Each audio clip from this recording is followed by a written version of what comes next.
All right, this is homework number 3, starting with question 5 here. So here we're told we have a proton that travels with a speed at a certain angle and with the direction of a magnetic field of 0.3 in the y direction. So we're first looking for the magnitude of the magnetic force on the proton and then its acceleration, right? So in part A, we're asked, we're solving for FB. We know that we're working with a velocity because they tell us, right? So we know we're going to use, we should be tipped off, I should say, to use this equation. And we know that it's moving with an angle 37. Oh, people in the waiting room here. We know the angle is 37 degrees here. So I guess this one is just plug everything in.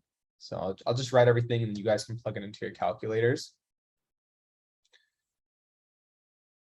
And also on the homework sets I get, there's no numbers actually provided. So unless like you email me the actual question, I don't see the numbers. So in the future, just do that if you can. And the next thing we're asked for is acceleration, right? So how do we solve for acceleration? Is force is equal to the mass times acceleration. Obviously, we're looking for acceleration, so we're going to have to move some things around.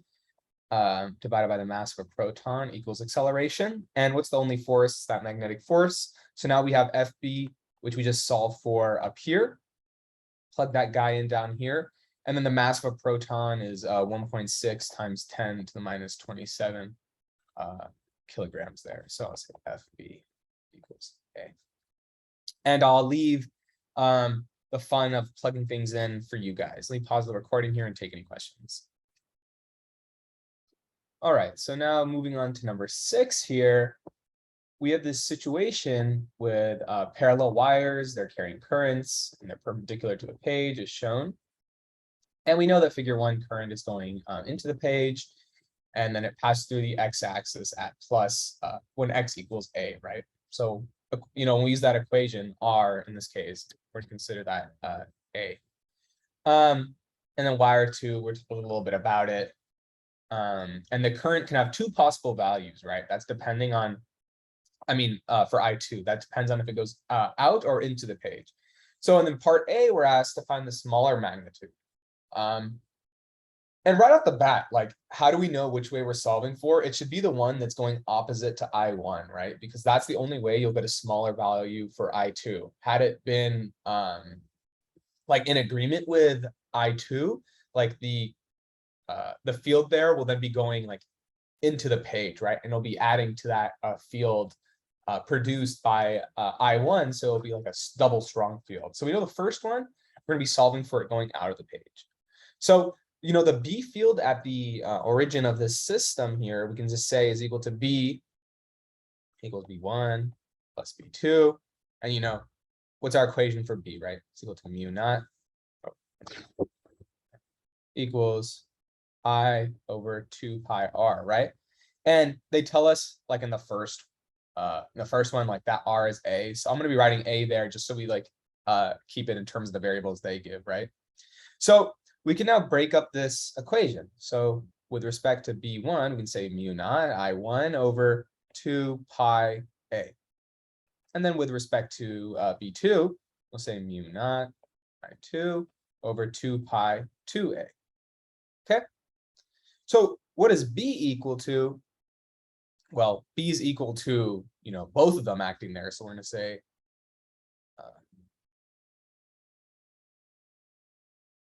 pi a. All right. So now if we do a little bit of cleaning up, we're going to move this guy to the other side. We're going to see there's a lot of cancellation that's about to happen, right? So we're going to subtract this whole thing from this side, and those both will cancel each other out, right? Oh, wait. We'll get rid of this too. We subtract from both sides. So what we're left with is mu naught I1 over 2 pi a is equal to mu naught I2 over 2 pi 2a. Okay. And then now, right, cool. We're just going to do some canceling. And that A2. Like that. And what we're left with is I1 is equal to I2 over 2. So therefore, we'll say 2I1 is equal to I2. And we said, it needs to be the opposite of I1 if we want to have the smaller magnitude, right? So what's the opposite of I1? It's going to be out of the page because with respect to I1, the field there is going into the page. So we're going to say, oh my goodness, there's people in the waiting room. Been ignoring for the whole time. All right. So I forgot what I was. Oh yeah. So yeah, we know that to get the smaller magnitude, it needs to be the opposite of what we're doing with I1, where I1 is going into the page, right? So this is I1. And then so the other two out of the page. So let's say I2 out of the page. All right, cool. That's for part A there. Now for part B, it's kind of a similar setup here. So someone's not muted, so you probably just want to mute because it's going to be in the recording. So now we want to consider when their currents are going to be in the same direction so that the field will kind of be like additive, right? So it'll be stronger, but magnitude will be stronger. So in this case, we're going to set it up as B is equal to B2 minus B1. Again, like the same equations, right? So 2 mu naught I1 2 pi A, and then mu naught I2 over 2 pi 2A minus mu naught I1 over 2 pi A. Yeah, okay. Yeah, that's should be clear. It's a 2 right here. That's a 2 right there. Okay, so here we can do some factoring out and then some canceling out. So let's just do the factoring first. So let's first pull that mu naught out, that 2 pi A out. So what we're left with here is I2 over 2 and then minus I1. And on this side, we have 2 mu naught I1 over 2 pi A. We can cancel this, everything done. All right. So what we're left with is 2I1 is equal to I2 over 2 minus I1. So now, we have to do this in the correct order. So we'll add 3I3, we're going to add that I1 to the other side, then multiply by 2. So multiply this by 2. So I2 is going to be equal to 6I1. And then that's going to be in the same direction because we want to have this like additive system, right, into the page.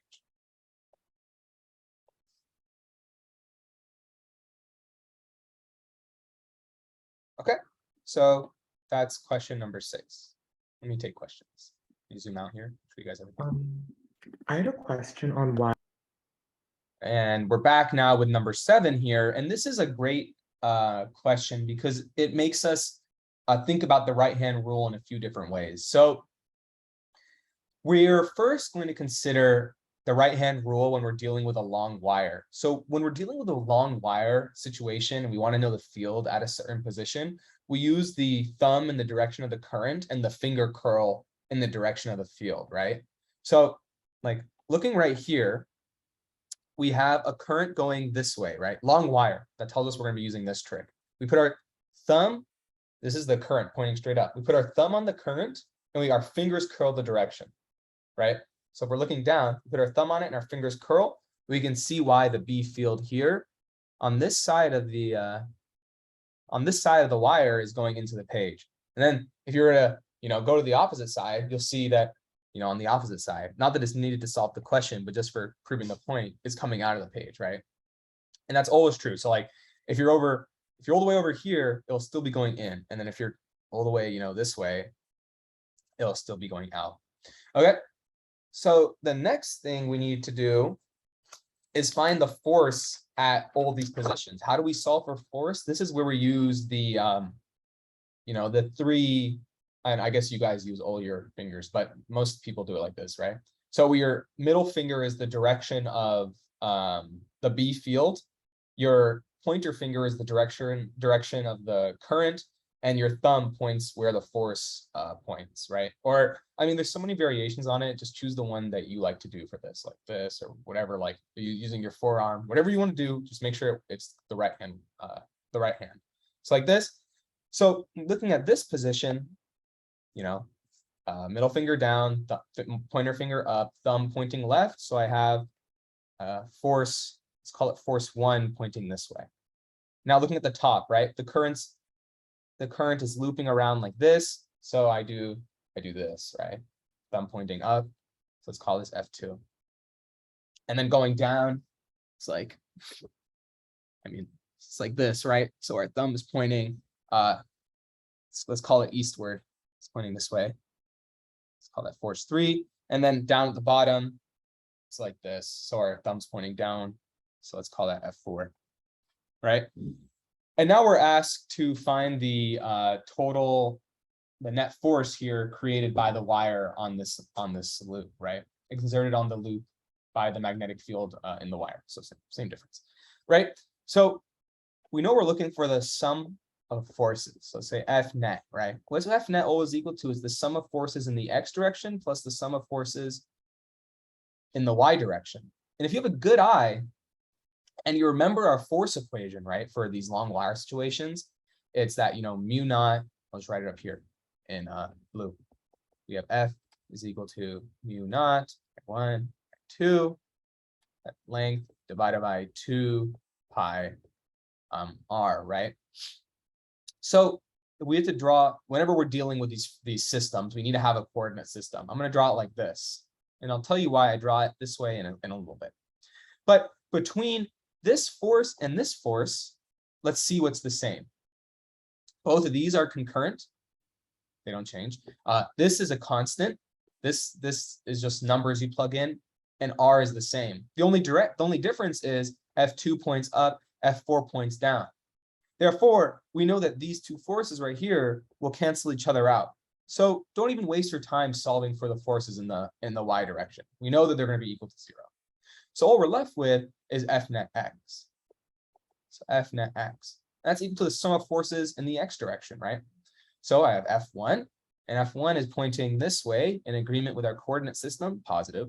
And we have F3 pointing in the opposite way, so minus F3. Now, why did I draw the coordinate system this way? Is between these two, again, what's going to be different? Obviously, you know, the sign is different because one's pointing this way and one's pointing this way.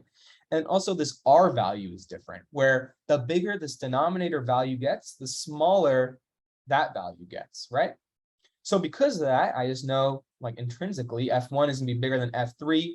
I like to work with positive values, so I define my X direction as going that way. So now I just have to do the fun of writing the equations and plugging everything in. So I'm going to say mu naught I1, I2, L divided by 2 pi A, that's F1, minus mu naught I1, I2, L divided by 2 pi. And then it's, oh, sorry, I wrote A. I was thinking about the last question. I guess they wrote C there. So C, and down here, we see that's the distance from here to here, right? But for this next one, it's C plus A. So I'm going to write C plus A. I can do some factoring out. Highly recommended when you're dealing with these long numbers, save you a lot of time. Like that. And what we're left with is 1 over C. Sorry, this looks like a subscript there. It should be, you know, C minus 1 over C plus A. Okay. And I'll leave it to you guys to solve that. And let's say the answer is equal to X, right? So with this, we need to consider the direction. Does anybody have an idea what the direction is going to be? One of these forces is stronger, and I already told you which one. Does anybody have an idea which way it's going to go? Is it to the left? Yeah, Because- precisely. Thank you. It's to the left. So I'm going to say X newtons, whatever that is, towards the left. Okay. And like I said, you guys can plug that in and have fun with that. I'm going to pause the recording here and take any questions. Okay, so now we're going to do number 1 from this homework 3 here. So I'm just right off the bat, because I know I'm going to need it, let's find the equivalent resistance real quick. So REQ, we're first dealing with we're still dealing with we're starting with these two that are in parallel. So let's call it parallel. What do we do with resistors in parallel? We do that inverse addition. So we just do 100 times 100 divided by 100 plus 100. And then we're going to get whatever value that is. And then if you have really, like, let's say we're really comfortable with this, we'll see that the product of it will be like something like this, right? And then those two will be in series. So just to skip a step, I'm going to do this and then plus 100. And that will be equal to 150. So that's our equivalent resistance right there. If I lost you with that one, we can come back and talk about that. So here we're going to be looking for in part A, the power, let's see, maximum voltage applied to the terminals A and B. What is the maximum voltage that can be applied to the terminals A and B for the voltage determined in part A? What? Okay. I guess maybe in mine there's a typo. I don't know why we don't get the same one. Mine looks super weird, but I guess we're just looking for the Vmax. And somebody on Zoom, correct me if I'm wrong with respect to this question. So we're going to solve for Vmax here. So we can set up this equation per the fact we know P max is going to be equal to I should say I squared R. And in reality, this has to do with like these RMS equations, which describe AC circuits. In a quick conversation, it seemed like we didn't learn that. So I'm not going to even go there. I'm just going to show you the equations, right? So I max exists in the current when power is max, right? Like when power is max, the current's going to be max. That's going to be equal to the square root of the power divided by the resistance at each one. So we'll see that the max current here is 0.500. Okay.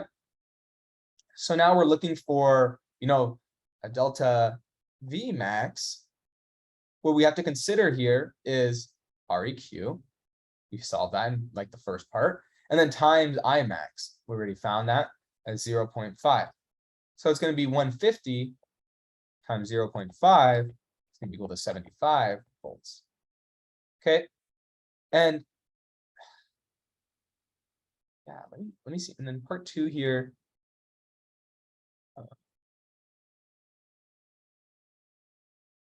Yeah, you're not even asked to. Yeah, okay. I guess you don't need RMS then for this next one either. Okay. So now we're asked, what is the power delivered to each resistor? What is the total power delivered, right? So first, let's find that total power. Oh, sorry, this is part A.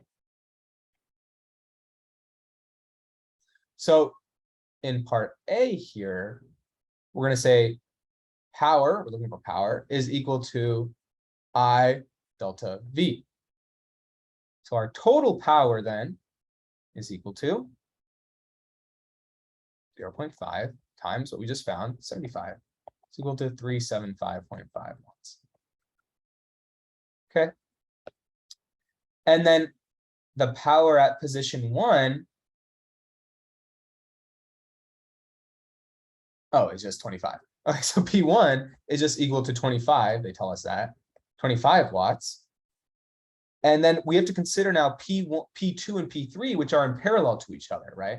Because we know that that first one's getting the maximum power because there's nothing between that starting point and that first resistor. But then now between these two, P2 is equal to P3, right?